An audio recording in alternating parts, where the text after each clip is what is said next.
Toka is one of the most influential girls in the school. She was kind enough to lend her textbooks to her classmates, but seemed to ignore Ryoutarou. She was struggling to carry several boxes of things to class. When Ryoutarou called her again, Toka turned around, frowned, and told him to carry the box himself. Ryoutarou straightened up and stopped mentioning the topic. When people witnessed how badly Toka treated Ryoutarou, they assumed he must have done something to make her hate him. However, the truth is that Toka likes Ryoutarou. It's just that she doesn't dare admit it to herself. Toka's friend, Saki, asks her if something is wrong. Wanting to hide her feelings for Ryoutarou, Toka insists that nothing happened. Saki is not a fool, and she quickly deduced that Toka had a crush on one of the boys in the class. Toka started to break out in a cold sweat. Saki pressed her for an answer, and finally Toka had to confess. She and Ryoutarou used to be very close friends when they were in elementary school. But since entering high school, they have been frequently teased by their friends. Toka then stated that she only spoke to Ryoutarou out of pity for him. Since then, Toka has become shy and overly self-conscious about her feelings for him. Saki suggested that Toka try training with her. It suggests that she imagines Saki as Ryoutarou. Toka tried to do it, but then got too excited, causing Saki to put the plan aside for now. Saki suggested Toka try a proven tactic, accidentally bumping into someone to start a conversation. However, when Toka tried to do so, Ryoutarou's quick reflexes allowed him to easily avoid the collision. Surprisingly, it was Toka who was the one showing annoyance. This left Ryoutarou utterly astonished. Toka implemented her contingency plan. She pretended to drop the eraser. Everything went smoothly at first, but Toka couldn't maintain her composure. When their fingers accidentally touched, she yelled at Ryoutarou for daring to touch her. Ryoutarou was disappointed to realize that Toka really hated him that much. When school was over, Ryoutarou offered to give Toka his umbrella to protect her from the rain. However, when he stood too close, Toka unintentionally pushed him away. This caused Ryoutarou to fall into a puddle of water. Ryoutarou stood up, understood her meaning, and promised to stay away from her from now on. Toka felt guilty for ruining all her opportunities today. Not only did she sabotage it, but she also tied the opportunity to an anchor, dropped it into the river, and detonated it. Toka wondered why she couldn't be more honest with herself. And I secretly wished I could disappear. Be careful with your wish. The next morning, Toka's mother, Hana, he walked into her room and found it empty. Even though Toka was still there, confused, Toka followed her mother downstairs. But both her mother and younger brother thought she had left home early. Toka wondered why everyone was ignoring her. But then she began to think about the possibility that she had become invisible. She tried her luck at school, but nobody paid any attention to her. Lost in my own world. One of the first things Toka did was secretly peek at a classmate's revealing lingerie. During roll call, Ryoutarou accidentally slammed his hand down on the desk when he stood up. This made the whole class burst out laughing. Toka realized she could use this newfound invisibility to get closer to Ryoutarou. Even though I know it's wrong, she uses this ability to gaze at Ryoutarou face while he sleeps. And I can't stop being fascinated. Later, Toka became curious to know how Ryoutarou usually talked to his friends. She accidentally overheard a conversation about why she treated Ryoutarou so badly. But the conversation quickly shifted to her alluring body. Toka covered her ears in horror. But what surprised her was that Ryoutarou became genuinely angry when his friends talked about her like that, even though they pointed out that she hated him. Toka's heart fluttered as she realized she had fallen for such an upright young man. Toka always knew that Ryoutarou was a kind and compassionate person. He has never changed, but she was different. Even so, she still longed to be close to him. Okay, Toka, standing that close to him is a bit much. Please move back behind the yellow line. Toka couldn't get tired of being near Ryoutarou without facing any consequences. She desperately wanted to kiss him, and the temptation was too great for her to resist. However, there was something Toka didn't realize. Ryoutarou is the only one who can see her, even though she's invisible. All day, he's been wondering why no one else can see her. Seeing Toka express her feelings for him so clearly, Ryoutarou was utterly confused.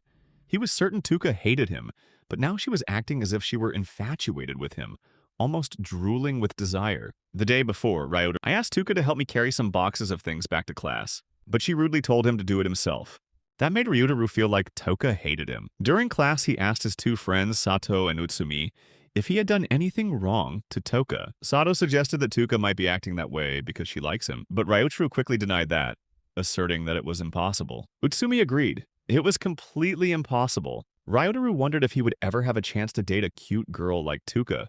He pondered whether there was a way to mend his friendship with Toka. When Toka saw a teacher ask her to deliver some materials to a classmate who lived far away, Ryoutarou immediately offered to do it for her. But Toka's negative reaction and the way she treated him as if he were a nuisance caused Ryoutarou to quietly withdraw. Ryoutarou admitted that he may have acted a little strangely, but returning the eraser to her is certainly fine. However, when their fingers touched, Toka recoiled with a look of disgust. This prompted Ryoutarou to spend 15 minutes washing his hands, then asked Sato if he was really that dirty. Later, Ryoutarou's friends persuaded him to bring an umbrella to Tuka. He reluctantly complied, but Tuka pushed him into a puddle of water.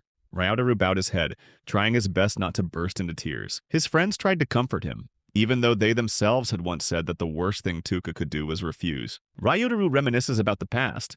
He was heartbroken because his relationship with Tuka would never be the same again. The next morning, he resolved not to interact with Tuka anymore. However, Ryoutarou caught Tuka rubbing against his seat. He cautiously hid behind Utsumi and decided to ignore her. But when she saw Tuka secretly peeking under a girl's skirt in the class, he was horrified, wondering why no one had stopped her. Gradually, Ryoutarou realized that he was probably the only one who could see Tuka.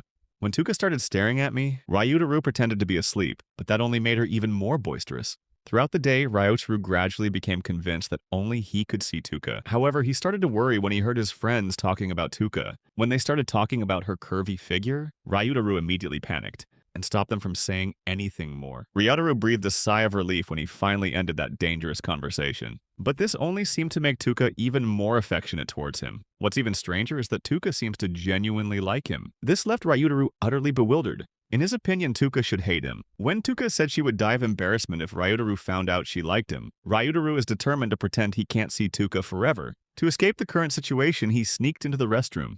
Fortunately, even though Tuka is invisible, she can't walk through walls. She's not a ghost. Tuka handed Ryoutarou a piece of paper, but he accidentally crumpled it up while complaining. She bluntly told him not to make a fuss over a piece of paper. Despite their ability to become invisible, Tuka didn't know that Ryoutarou could actually see her. Tuka was taking advantage of her limited invisibility to pretend that she was in a romantic relationship with Ryoutarou, while he tried his best to pretend he didn't see her. Ryoutarou wondered how long he could pretend to be asleep, but it seemed he didn't need to continue. Tuka seems to have found a way to make herself appear whenever she wants, but the mystery of how she acquired this ability remains unsolved. When Tuka explained that she was absent for lunch because she had to run errands for the teacher, Saki immediately dragged her away to complain to the teachers. However, not much has changed. Tuka continues to excel in her subjects. Ryoutarou noticed that Tuka seemed more alluring than usual. He was trying to stay calm, but his classmates Saki and Sato started teasing him. It was said that Ryoutarou was probably imagining Tuka changing clothes. Tuka knew that no matter how Ryoutarou responded, he would be in trouble, so he chose to remain silent. Unfortunately, his silence was interpreted as an admission of guilt. However, Tuka didn't seem to mind. Ryoutarou told the girls to leave the classroom quickly, but Sato deliberately put on a show to attract attention. However, no one appreciated his performance. When the girls finally left, Ryoutarou breathed a sigh of relief. However, Tuka returned in an invisible state to secretly watch him change clothes. It turns out that men and women aren't much different when it comes to curiosity. Ryoutarou found himself in an awkward situation. This was no longer just ordinary curiosity. It had become something high level. Sato, noticing Ryoutarou was still wearing his uniform, unexpectedly pulled down his pants. This nearly made Tuka faint from embarrassment. In the class soccer game, Ryoutarou was assigned to be the goalkeeper, but Tuka was standing less than 2 feet away from him, making it difficult for him to concentrate, especially when the ball is flying fast towards the goal. Tuka bent down, preparing to take a close-range shot. Ryoutarou realized the ball was about to hit her. For a brief moment, Ryoutarou set aside his mission to keep her from getting hurt. He rushed towards her, hoping to pretend he was trying to catch the ball. Ryoutarou grabbed Tuka, pushed her to the ground, but managed to save the goal just in time, killing 2 birds with 1 stone. He pretended that everything had been planned in advance, so Tuka didn't suspect anything. After the match, while Ryoutarou was drinking water, Utsumi noticed that he didn't seem well. Ryoutarou was extremely tense, trying to pretend he couldn't see Tuka. When Tuka tries to steal an indirect kiss, Ryoutarou hastily picked up the water bottle and continued drinking. Unable to bear the stress of pretending not to see Tuka any longer, Ryoutarou decided to admit the truth. However, when Ryoutarou overheard Tuka wishing she could play with him like before, he lost all willpower to continue pretending. Tuka's classmates noticed that she had an unmistakable radiant appearance. That was thanks to the fact that she had been able to watch Ryoutarou play soccer before. When Ryoutarou nearly bumped into her in the hallway, Tuka reacted as usual, but she realized that nothing had changed. While Tuka tries to find a way to bridge the gap between them, Saki arrives and drags her to a cooking class. When Saki noticed that Tuka was still having trouble with her feelings, she suggested that Tuka should bake some handmade cookies for Ryoutarou, and that's exactly what Tuka needed. My classmates didn't seem to take the cooking class seriously at all, but Tuka encouraged them with a heartwarming speech about not doing work half-heartedly. In fact, she had a specific motive for wanting to ensure the cookies were perfect. Tuka's group members. I watched her as she seemed to fall into a trance-like state while cooking. Unbeknownst to her, she was smiling contentedly at being able to hear Ryoutarou's voice. One of the group members, Noyamada, began talking about Ryoutarou's good qualities and kindness. Tuka really wanted to talk to her about him, but she didn't want to risk revealing her feelings. However, when Noyamata revealed that she intended to confess her feelings to Ryoutarou if their cakes were successful, Tauka froze. She noticed that Noyamata was always staring at Ryoutarou. She never thought that there could be someone else who liked him too. If the cakes succeed, Noyamata will confess. But if they fail, she won't be able to confess. Tuka's head started spinning. Utsumi wondered why things were so tense. Unfortunately for Tuka, the cakes ended up being very successful, and Noyamata was given the courage to confess. Tauka looked at herself in the mirror. This isn't over yet, and she had to witness that confession with her own eyes. Tuka returned invisible and followed Noyamata all over the school campus. She still held onto a glimmer of hope that Noyamata was staring at someone else, not Ryoutarou. Noyamata exclaimed happily that she had found Ryoutarou alone. As for Tuka, she knelt down in despair. Noyamata approached Ryoutarou while Tuka watched, her heart filled with turmoil. The devil in her head tried to convince her to snatch the cakes from Noyamata's hands, while the angel advised her to give Ryoutarou her own cake. Tauka did nothing. She let fate decide. However, Noyamata suddenly asked Ryoutarou to give those cakes to Utsumi, the person she had set her sights on for a long time. Tauka breathed a sigh of relief. She didn't understand why she had been so worried. There's no reason anyone would want to date Ryoutarou. Ryoutarou feels the cruel pain of reality. When Noyamata left, he'd left his romantic fate in the boy's hands. Tauka decided it was time for her to muster up her courage too. She wished she could find a way for them to interact like they used to, and her mind drifted back to the daring things they could do together in the privacy of a hotel or on a Ferris wheel. Ryoutarou pretended not to hear anything and hurried away. Tuka tried to think of a way to give Ryoutarou the cakes without arousing suspicion. She said she had too many cakes to eat, but when Ryoutarou asked for one, she ate them all and refused the rest. Tauka felt like she had missed her only opportunity. However, Ryoutarou found a cake that she had forgotten to eat and took it from her table. He thought it tasted delicious, which made Tuka happy. But she called him dirty for eating other people's food from their table. Saki rushed over and confiscated the manga. They accused Ryoutarou of being lazy at work. She turned back and complained to Tauka about it. When Tuka saw the title of the book, Big Bro is My Fiancé, she frowned in displeasure, and left to return the book to the teacher. Saki asked Ryoutarou what he had done to Tuka to make her hate him so much. The comforting thing is that Ryoutarou didn't have to deliver the book to the teacher himself. Then, Tuka became invisible and read cutesy manga in front of Ryoutarou. He believed that was the genre he liked. Tuka flipped through the pages of the book. Hopefully this manga will help her find common ground with Ryoutarou. Unfortunately, she got too excited about the protagonist's cuteness, causing Ryoutarou trouble in class. Tuka remarked that Ryoutarou interests had definitely changed since elementary school. Although she smiled because of the racy scenes in the manga, she didn't know that this book wasn't by Ryoutarou. Tuka thought she could rekindle her relationship with Ryoutarou if she pretended to be like the main character in the manga, Koharu. Unfortunately, she didn't realize that she had been behaving just like Koharu before. She clapped her hands and decided to try a change of style. Start changing your hairstyle.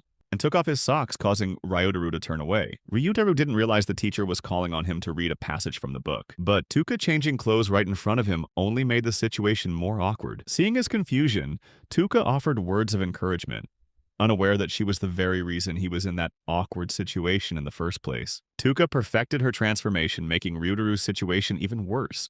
Tuka noticed that Ryoutarou's face seemed to be turning red. This caused him to unconsciously push himself away from the desk.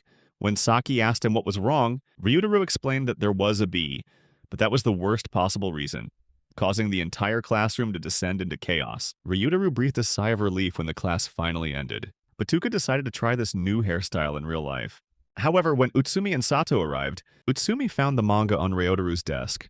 It turned out to be one of his old manga. Utsumi smiled and said that if Ryoutarou asked, he would leave the manga for him. Tuka realized that the manga wasn't by Ryoutarou. He immediately changed back to his old hairstyle. Ryoutarou was still the loser, having to pretend he saw nothing. Sato was surprised to learn that Utsumi liked cute things like cutesy manga, and he replied that he wanted a cute little sister like the main character in the manga. When they asked Ryoutarou about his preferences, Tuka stared at him. Ryoutarou replied that he just wanted an ordinary person, while Tuka was completely different. School has finally come to an end.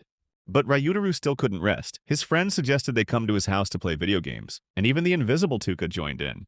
Ryoutarou thought he would be safe after school. Ryoutarou felt like he was about to lose control when Tuka kept following him. He tried to change the meeting place. He suggested to Utsumi that they meet at his house instead of Ryoutarou, explaining that he wanted to read the manga beforehand. Utsumi revealed that he always had a copy of that manga on hand, so there was no problem. However, Ryoutarou is still in big trouble. A sense of unease builds as Ryoutarou tries to convince his friends to back out of their planned get-together. But then Tuka tickled him from behind, making him burst out laughing. With no other option, Ryoutarou ran as fast as he could. Hopefully I can keep as much distance from Tuka as possible. However, Tuka still didn't give up. They enjoyed being alone together. Ryoutarou ran onto a ship, hoping that Tuka wouldn't be able to catch up. But when she got stuck between the train doors, he felt compelled to open the ship's door to rescue her, not wanting to see her trapped inside. Ryoutarou tried to remain calm while Tuka stood before him. When a passenger accidentally bumps into Tuka, this almost caused her to fall into Ryoutarou. He stood up and gave his seat to an elderly passenger. This gesture earned Ryoutarou extra points from Tuka.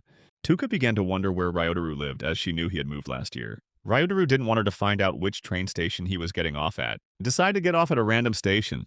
The problem is he doesn't know where he is. Ryoutarou tried to escape, but Tuka wouldn't let go. Realizing he was lost, Ryoutarou opened his phone to check the map, but I accidentally let Tuka see my password. He quickly changed his password before his secrets were revealed.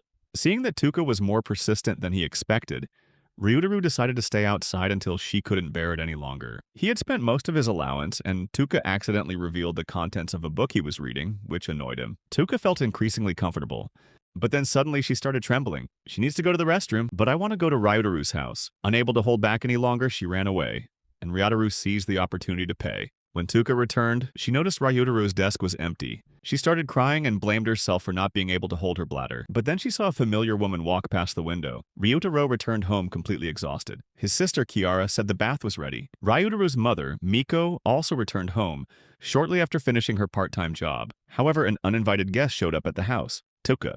Tuka finally broke into Ryoutarou's house. Ryoutarou remained completely unaware and took a bath without the slightest worry. Kiara brought him some shampoo to refill the empty bottle. This made Ryoutarou feel embarrassed. After changing her shampoo, Kiara left. Ryoutarou heard the bathroom door open and wondered what Kiara needed. But it wasn't Kiara, but Tuka, who had an unexpectedly filthy imagination. Ryoutarou dived into the bathtub to avoid being discovered. He wanted to know how Tuka managed to find his house when he thought he had tricked her. Tuka quickly sniffed Ryoutarou's body soap before leaving to find his room. Ryoutarou burst out of the bathroom. He absolutely did not want Tuka in his room. There are things in this world that are better left unseen. Ryoutarou took advantage of Tuka's visit and tricked her into leaving his room. However, Ryoutarou couldn't just stand there forever. Finally, Tuka managed to sneak into Ryoutarou's room and started rummaging through everything to find interesting things. She found a photo album of him and his mother and wondered if he was a mama's boy. Tuka continued flipping through the album, finding photos of them from elementary school. She happily reminisced about old memories, but when they found the photos and she was no longer in them, because they had been apart since then, she started to feel sad. Tuka stopped flipping through the album, realizing she had just upset herself. She hugged Ryoutarou's pillow. She smelled it and her mood suddenly improved. Ryoutarou wondered how long Tuka would be here, as he really wanted to sleep. He was afraid she would stay the whole night, but I felt relieved to hear her say she would be home soon. Unfortunately, she fell asleep in his bed. Ryoutarou had to wake her up without revealing that he could see her.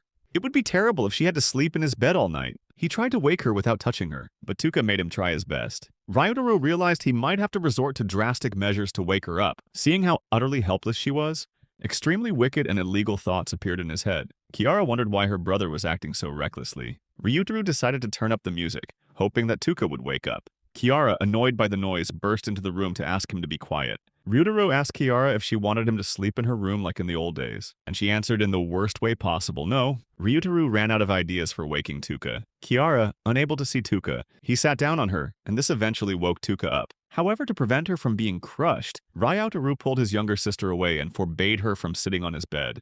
Tuka left with a sore back. Hopefully I'll come back here someday when she can transform and play like before. Ryoutarou also wished for the same thing. He wondered how he and Tuka had grown so distant. During art class, their teacher announced that they would be dividing into pairs to draw self-portraits. Ryoutarou hoped that this would force them to have some private time, so he approached Tuka to try and match them up, knowing that Saki wasn't there today. However, Tuka rejected him. Tuka boasted proudly that she had many other friends to pair up with, but while she was busy bragging about it, Ryoutarou became the only one left, and she had to pair up with him. Ryoutarou eventually became Tuka's drawing partner, as planned. However, Tuka refused to look at him out of embarrassment. Tuka believes this exercise is impossible, and wondered why Ryoutarou had suddenly become so proactive. Ryoutarou doesn't know how to draw and doesn't know how to talk to her either. Things are going badly. Noyamada approached Tuka to look at her drawing, and he discovered she was sketching the drawing using a photo she had taken of him previously. He decided to try and strike up a conversation with Tuka, even though she had consistently rejected all his attempts in the past. He asked her why Saki was absent, but he was quickly ignored. Tuka was too confused and anxious to think of a suitable answer to give him. Ryo Amada can't draw and he can't speak either. Things seemed to be getting worse. Noi approached Tuka to look at her drawing, and she asked why Ryoutarou was wearing summer clothes even though they were wearing winter uniforms. Tuka explained that he seemed too warm, which Noyamata found strange. Tuka quickly hid Ryutarou's photo when she discovered it, and Ryoutarou seized the opportunity to leave by asking the teacher a question. When he turned around and asked what they were talking about, Tuka said he just sat down to draw. Ryoutarou felt relieved that he could finally begin, but Tuka was too self-conscious about her appearance, so she covered herself up with sketchbooks. Noyamata and Utsumi had finished each other's drawings while Ryoutarou and Tuka hadn't started yet. Tuka finally mustered the courage to look at Ryoutarou, but I could only look at him for 5 seconds at a time. The two argued while drawing each other's portraits. Although Tuka seemed as cold as ever, but Ryoutarou realized she was actually talking to him more than usual. Those were small victories. Ryoutarou finished Tuka's drawing, and Noyamata and Utsumi praised his work. Ryoutarou suggested that Tuka see the drawing, but she coldly refused. Tired of Tuka's annoyance, she finally decided to look at her drawing. However, she inadvertently blurted out that she was very happy, because Ryoutarou drawing is very beautiful, but she forgot that she was no longer invisible. Tuka quickly resorted to her old trick, denying that she had said anything, and she retreated to the infirmary. Ryoutarou lamented that he was once again unable to connect with Tuka, but he saw the drawing of himself that Tuka had drawn. Despite the noisy and hostile atmosphere, she was still able to draw him. Tuka returned in her invisible form. Hopefully next time, Ryoutarou can draw her as one of his Japanese girls.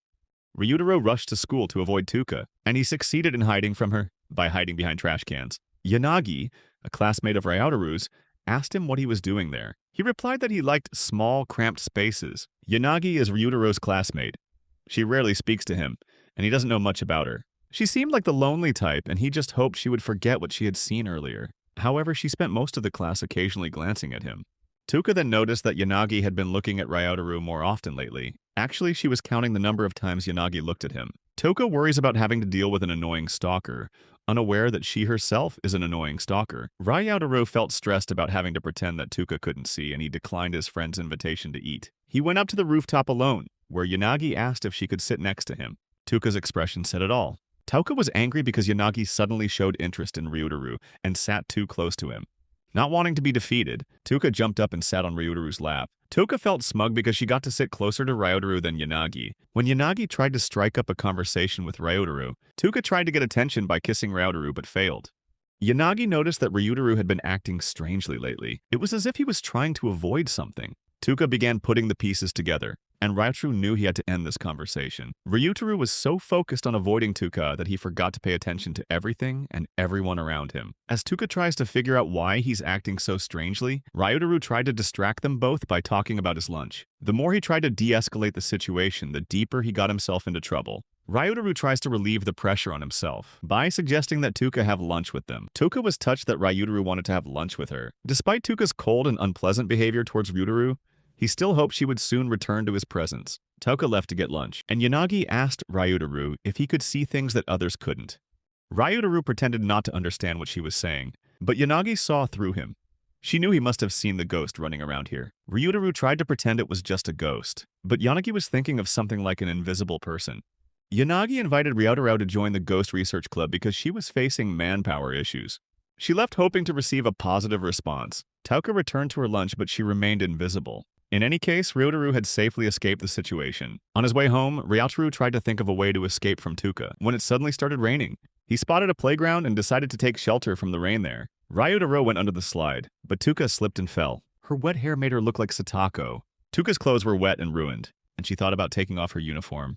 Ryoutarou felt he was in serious danger. Because Tuka was invisible, she knew there would be no consequences for what she was about to do. After a difficult attempt to remove her uniform, she put it away, worried that they might still be visible. Ryoutarou didn't know how he would cope. What if Tuka tried to harass him while semi-naked? Having no other choice, he took off his jacket, and Tuka immediately put it on.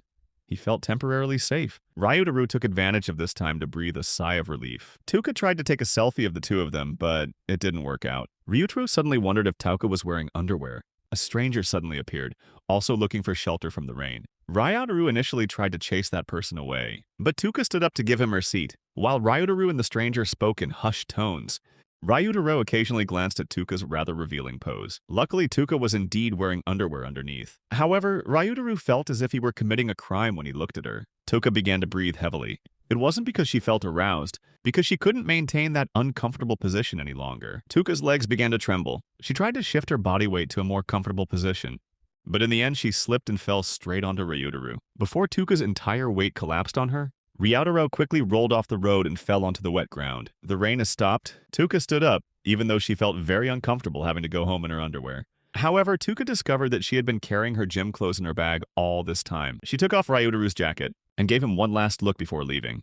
Ryoutarou's gym instructor is very strict in his classes. Unable to bear it any longer, Ryoutarou fainted. The nurse discovered he had a high fever. It might be because he got caught in the rain yesterday. Toka sneaked into the infirmary and asked Ryoutarou what had happened. He replied that he only had a slight fever. He hoped this would please her and make her leave. Tuka returns in her invisible form and takes a doctor's outfit to impersonate Ryoutarou. However, she suddenly started coughing.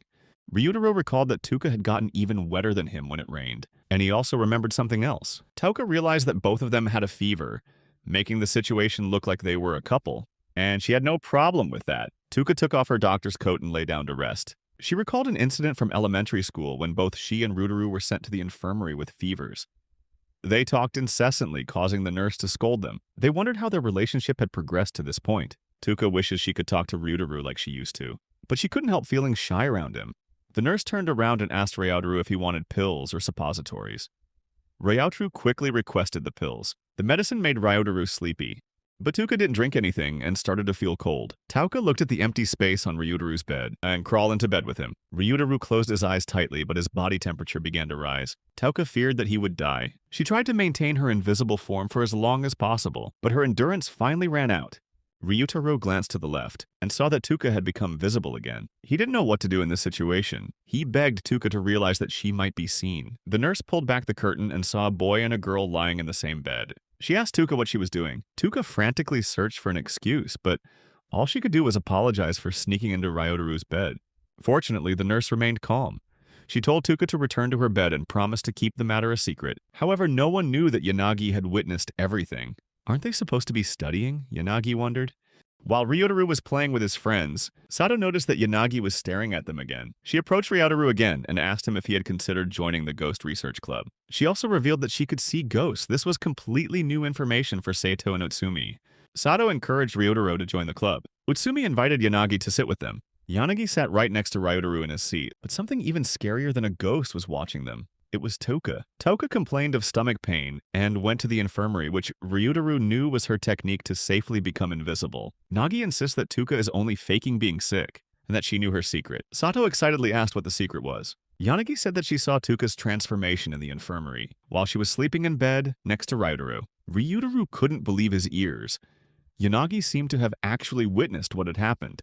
Yanagi noticed Ryoutarou was worried, and asked him if he wanted to keep Tuka's secret. Ryoutarou asked her not to reveal anything further in front of everyone, and she promised to keep it a secret on the condition that he would join her Ghost Research Club. Ryoutarou really didn't want to join such a strange club. Time is running out and Tuka could return at any moment, which could reduce his chances of escaping this situation. He pretended to have a sudden change of mind about joining the club, and asked Yanagi to lead him there. Ryoutarou found a quiet spot with Yanagi. She asked him how long he had known Tuka's secret, and he replied that it had been a month. Yanagi knew that. She was just pretending to be asleep at the time. Yanagi asked him why he was trying so hard to keep Tuka's secret, and he replied that it was partly his fault that Tuka had become the way she was. Although Ryoutarou was also tormented by this situation, he realized that he finally had someone to rely on in this matter. He trusted that Yanagi would keep this a secret. Ryoutarou shared that he really wanted Tuka to return to how she used to be. Yanagi offered to speak to Tuka on his behalf, but that's exactly what Ryoutarou didn't want. He begged her not to do it, but she pointed out that all his efforts so far had failed. If she were the one to speak up, everything would end smoothly. Ryoutarou placed his trust in her. However, Ryoutarou began to wonder if his life was really getting better. When Yanagi revealed her secret, she didn't. He changed his mind and asked Yanagi if she could handle the situation herself. Yanagi asked, if that's the case, can he handle Tuka? And he insisted that it was his problem. Therefore, the responsibility lies with him. Yanagi seems to have misunderstood what Ryoutarou has been hinting at for the past 15 minutes. When she asked him to take care of Tuka's repressed desires, Ryoutarou asked her what she thought she'd seen in the infirmary, and she replied that Tuka had probably sneaked into the bed to sleep with the boys. Ryoutarou realized that she had no idea Tuka was invisible. Ryoutarou wasn't sure if he could tell Yanagi the truth, so he just continued with the theory that Tuka was a greedy girl who was never satisfied. For this reason, he begged Yanagi to keep quiet. Surprisingly, she seemed very comfortable and receptive, especially since Ryoutarou had promised to join her club. Ryoutarou wondered if he had made the right decision, as he felt like he had made things worse. Finally, he joined the weird paranormal research club.